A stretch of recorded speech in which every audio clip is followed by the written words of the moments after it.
Miami. Miami, Miami, Miami, Miami, Miami, Miami, Miami, Miami, Miami, Miami, Miami, Miami, Miami. It feels like Miami. Welcome to the most unfortunately scheduled Heat Beat podcast. I'm your host, Giancarlo Navas. And with me today, listen, big round of applause to Bon for showing up today when we don't work weekends anymore, but we felt that this was a big game. And I'm sorry for scheduling this, Bon. I apologize as a friend, as a colleague. I'm sorry. Listen, I put myself out of the bed today.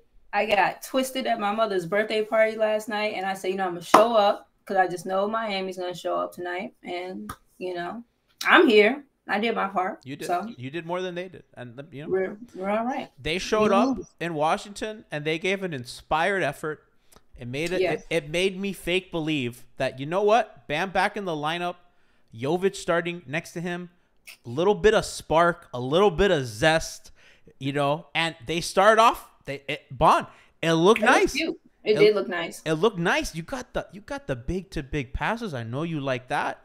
Oh, it's music, right? You get the Kyle in the pick and roll, Jovic with a good smart short roll, kicks it a Bam, silky smooth jump shot.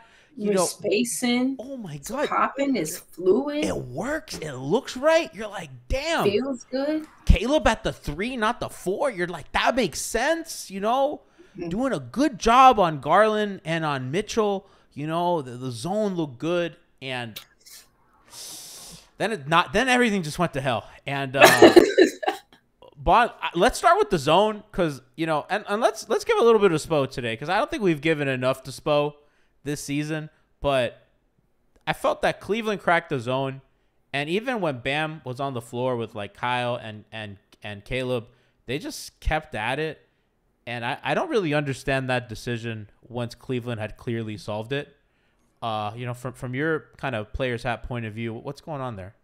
So I didn't like the showing of the zone today. They went back to a more flat, traditional kind of 2-3 when some of what the zone stuff that was working looked more like maybe some 1-2-2-ish, a little bit of a 3-2.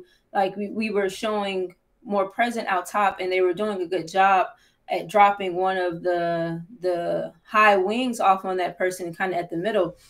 And today we were back in like the 2-3.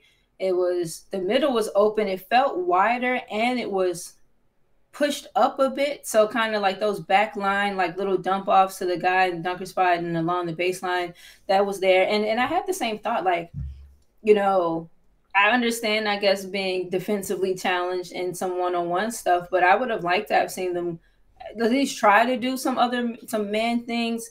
They could have, played some gaps, done some gapping coverage, had each other's back that way. I didn't like staying in the zone as long as we did because, like you said, they clearly cracked it. Cleveland's big and long, athletic.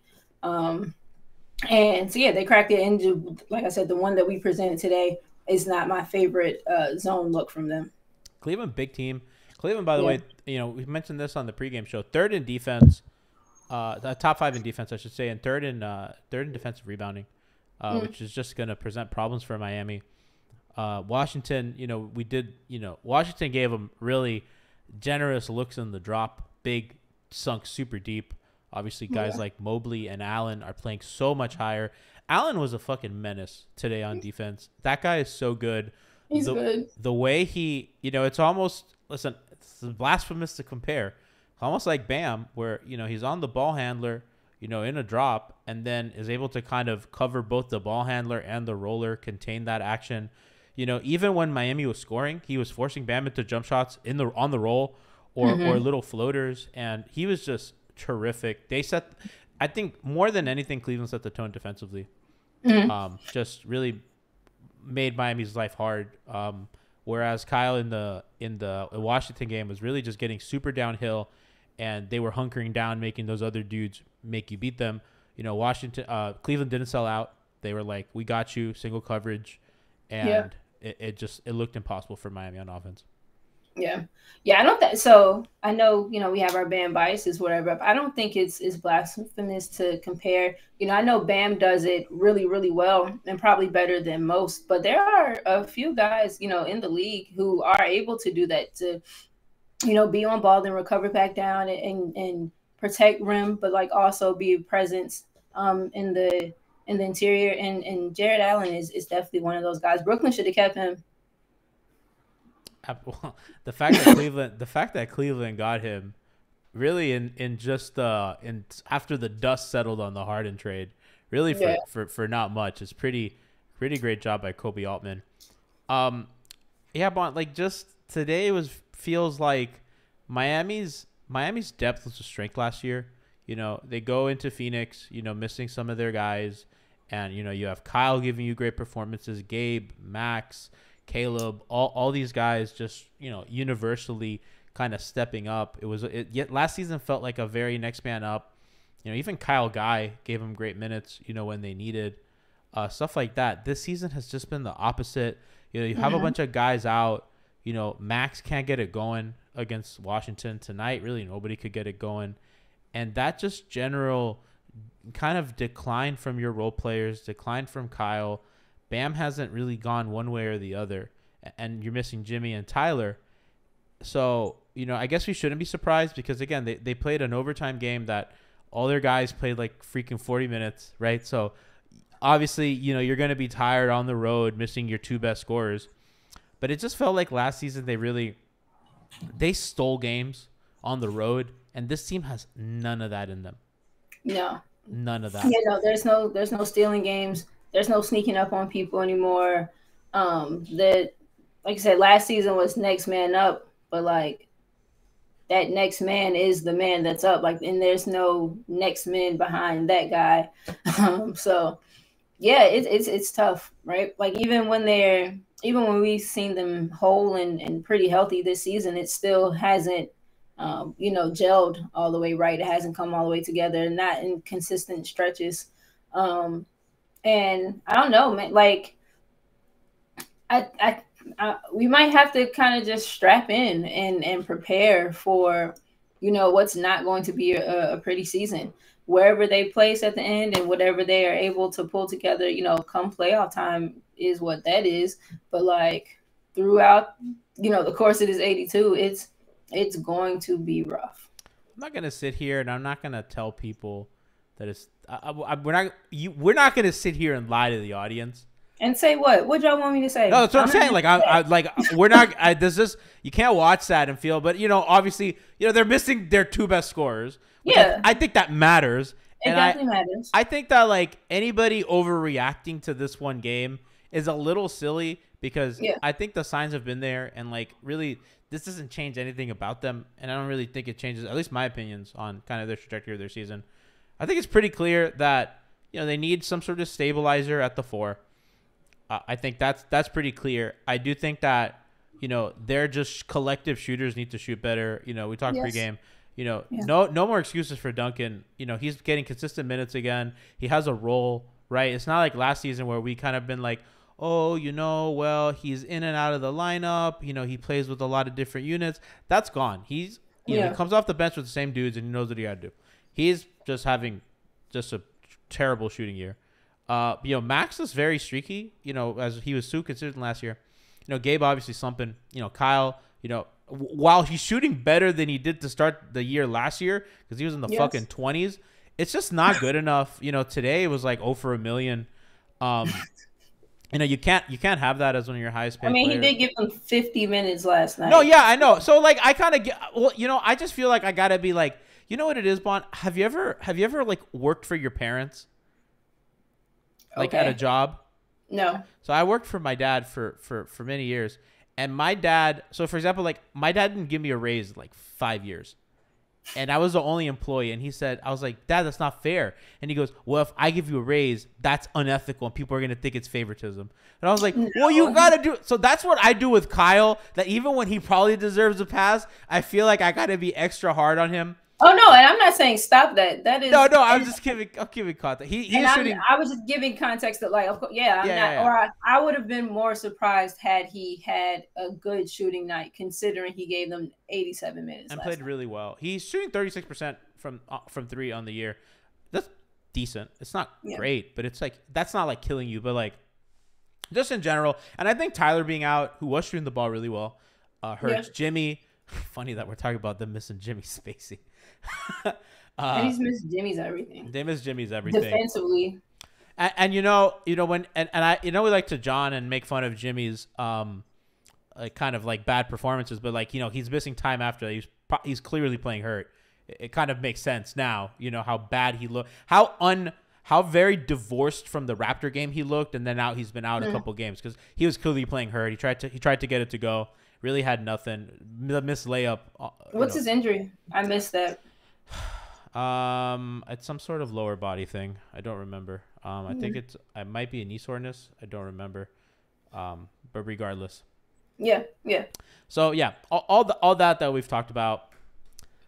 I don't know, Bon. It's just it's fucking it's fucking Sunday. It's like it is. This sucks. Do you want to be here? I love you. We're good friends. I don't. If I didn't have to see you today, that would have been okay. We enjoy our Sundays. Have a nice cup of tea, watch a show or a movie, not talk about a fucking 40, 30-point blowout. It sucks, bro. Yep. Shit sucks. I would have been cool with that being my night. And here we are. A big fuck you to Spo. A big fuck you to the shooters. Big fuck you to Jared Allen. Why you got to be so damn good? Thing?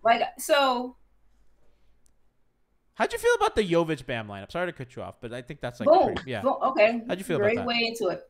So I genuinely really liked it, and not because like I'm a Jovic homer at this point. I'm genuinely.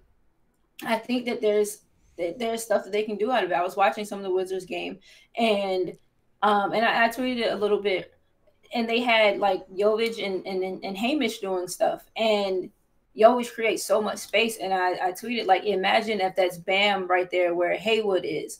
They had Nicola in like on the block, and Haywood setting screens and slipping from Kyle, and there was a beautiful like big to big passing moment, but didn't happen because it was Haywood. And so like there are ways and there's space and there's there's all these different things that they can do with the Jovic Bam lineups.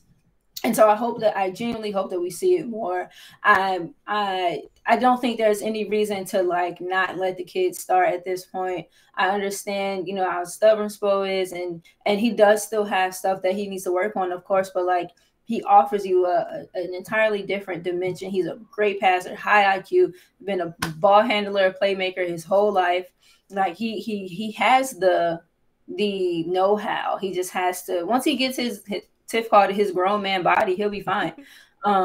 What I do want to see a little bit more though of is the lineups where it's like that it was him, Caleb, Haywood, Duncan, and Dedmon.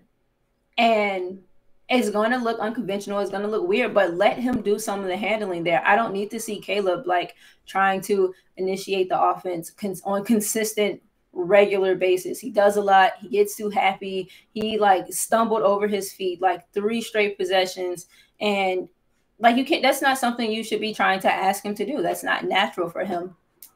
Nicola is a natural playmaker, is a natural ball handler. So in those lineups without a point guard, let him just try to do some stuff. They should make a little bit of a package around him as a playmaker for that unit when there is no playmaker out. Absolutely. But the him and Bam lineups I like, and I want to see more of. I think we should see more of it, and I think for sure when Jimmy gets back, yes, try some of that. I'd like to see it with Tyler and with Max, also with Jimmy. I think if you're gonna play Jovic, I think it gives you more incentive to play Max, to give you kind of an extra like solid defender, because I do think that Jovic has to. He's a young guy. He has to go through his pains. And it's a pregame. I feel like he doesn't pressure you. I think he's like getting the hang of where to be, and I think he does a good job of that. I think he's not like there where like he's felt yet, which I think he'll get there. And I think the Heat do a good job of kind of helping guys getting their potential in that situation. But I think Max kind of makes more sense too. Also, I just like Max in the starting lineup more. But I do think that like defensively, it kind of shores you up a bit and kind of gives you. And no, we don't have to relitigate the Tyler starting thing again. But yeah, just interested to see how that looks with Tyler as well, because they for sure missed Tyler. I think there were times in that second quarter when it was like Kyle on the bench where I think for sure they needed a real scorer off the dribble. Yeah. And I think Gabe has been thrusted into that role a lot. And I think his shooting percentages are down because they make him do it a little bit too much. And I think, he's kind of more of a, he reminds me of Jay Rich, Bond, where like Jay Rich isn't bending your defense, but he'll fucking wreck a bent defense. That's why, let him be like your secondary, kick like out, your wing. Guy like, closes out, Let the first person crack the shell. Right. Let him attack closeouts. And they're treating Gabe kind of the same, like they did shit with Caleb, and like there's no movement. And so there's no way you're telling me that you're relying on Caleb to be the guy breaking people down one-on-one. And they've done that a lot with Gabe too. Gabe's a bit more capable. He's a better handler, but like that doesn't maximize him. I think obviously you want to give Gabe like reps, like initiating, but yes. I think you got to keep that within a certain figure, because I don't think that's his skill set. And I think you also like want his energy on defense, because what he does for you defensively on the ball is super taxing.